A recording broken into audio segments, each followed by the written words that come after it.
Alright, so here we go. Here we have the BESST Survivor, alright? Interesting way to spell it. BESST Survivor First Aid Kit Pro. It's a really decent one. I've got a bunch of them. I like to test them and stuff, play around with them. And this is one of the good ones. Check and see if it's something that would fit with your situation there. But I'll show you the good things about it that are most important. So first of all, this is, it's what it's called? It's called Ripstop fabric. It's really tough, and like what I was going to do is I'm actually going to take this, and on the back I'll be having this connected to it like this, right? Because if the zippers break, something like that, it's going to be tough getting in here. You're going to have to really cut through to get to it there. So I'll probably have a knife somehow stuck to it on the outside, just in case. That's why it's so important. All right, but it's so important to have. Here we go. Really good zippers. First of all, first let me show. See this right here? This is reflective. So if it's dark, the littlest light hits this, and it reflects back. So then I'll show you the back here. What it is, the way it's set up, see how this locks on, right? So what it does is, this is a panel in the back. You can have this attached to anything with molly or however you feel like. And you can just have it hanging on the D-rings. You can have stuff woven here, hold on to it, and or you can just have a kit like this by itself.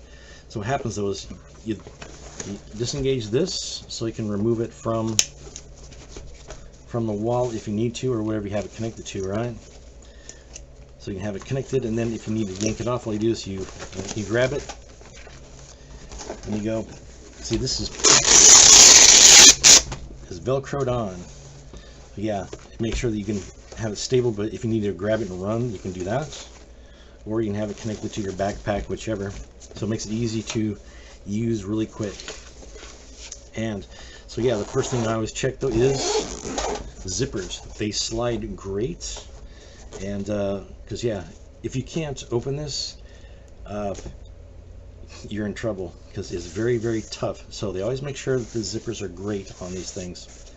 I've never seen with bad zippers so far, actually. But of course, a bright idea. What they do is they have things labeled. So they have gloves here, skin cleaning wipes, adhesive dressing. These are just band-aids. They have iPads if you need, or sterile gauze. Anyway, trauma pad, major. Oh, all right. This is for different types of wounds. Oh, I see. Burns or abrasions. That's not too bad. This they put the personal here. This I put in a little. I think it comes with this ice pack. I've got larger ice packs, so that's probably not mine. That's probably one that came with it. Then open on the inside. It follows the same pattern. See, so you have, yeah, you know, so you have your tape, sting relief here, cotton swab. This is more the minor stuff here. Hydro burn gel. All right. Got the shears. These I'll replace with an orange set, because I have cataracts and seeing black on black doesn't work very well for me. So I'll be putting in an orange one, and pencil, which I thought was interesting to have that in there. I might replace it with a marker, or like a Sharpie type marker. The tweezers. Now these aren't your like beauty type tweezers. These are like for removing things, surgical type tweezers. They got little like I don't know if you can see that. These right here, they got little grooves, little teeth, so it's meant to grip on like pliers. So yeah, these are the more heavy duty, and yeah, for what they're for, these are good ideas.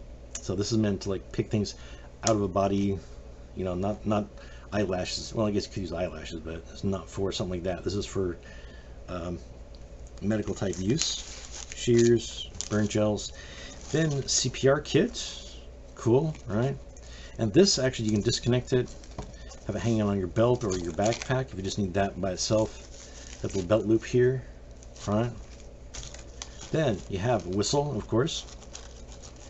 You can hang that. You can put this on the outside if you like, on one of the zippers, if you feel like.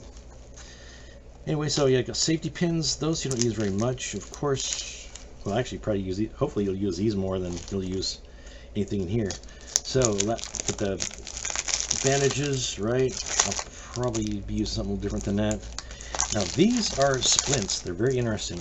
I have another video somewhere where it's a foam that's backed by plastic, so you put on things, you can wrap it like this. That makes sense, right? You just wrap it up and it holds its shape like this. It's because of the way it curves, it gives it strength, and so you can back it up the way. It's really cool. This is it's a smaller one, so this might be for a small break or something. You only use it for one small wound or something. So we'll drop it back in here though. Definitely need to get something like this. And so now we get to one of the more important parts is you have compressed gauze. Of course, you're going to need gauze. It has the bandages, the triangular bandages underneath here. Then one of those emergency rescue blankets here, where they still get kind of cold depending on how you use them. But anyway, emergency blankets. Put all this back in here. And then it also has, probably the most important part of it, I think, is right here. This is a special kind of bandage. It has a chemical in it that when your blood clots, right, what it does is the way the clotting mechanism works, it's interesting because the blood starts to clot on the outside, and it's kind of like it causes a chemical reaction, like a catalyst, so all the blood underneath it starts to coagulate too, solidify. And so this is coated in that, or so what happens is if you're putting this on someone, it's going to cause all the blood that's coming out of the areas to clot really quick. It'll be gross, but it clots it instead of lets it run. So very important. So it still doesn't have like a chest puncture, like a bullet wound type inside or outside kind of thing. So this is more for like I would think almost camping. And then the interesting thing is here, right? I've still got to put batteries in here, but it's a regular flashlight, where you can focus. You make it bright, like a wider beam, focus beam. You've seen a lot of these, and of course it's got these are called DNA collectors. Let me see if I can move this way. Little ridges there, they're called DNA collectors. It's kind of a mean thing, but you understand why. And then, interesting thing is this glows in the dark. So give it a good nice flash, and it glows. It's cool. So yeah, so this is one I would recommend probably for hiking. There's probably a bunch of other stuff that you want to put in for hiking. I'm not a big hiker, but so it's not like the ones where you're expecting bullet wounds, things like that. I've got a bigger one for that because I'm in Portland, so a lot of shooting's going on here now, unfortunately. Yeah, so that's the kit. This is a definite like you want this one to be able to travel with you, and I think it'd be good for hiking. Move stuff around here a little bit. But like I said, the most important part is being able to get into it in the first place. And there you go. So yeah, 5 stars, 2 thumbs up. Nice kit. Thanks.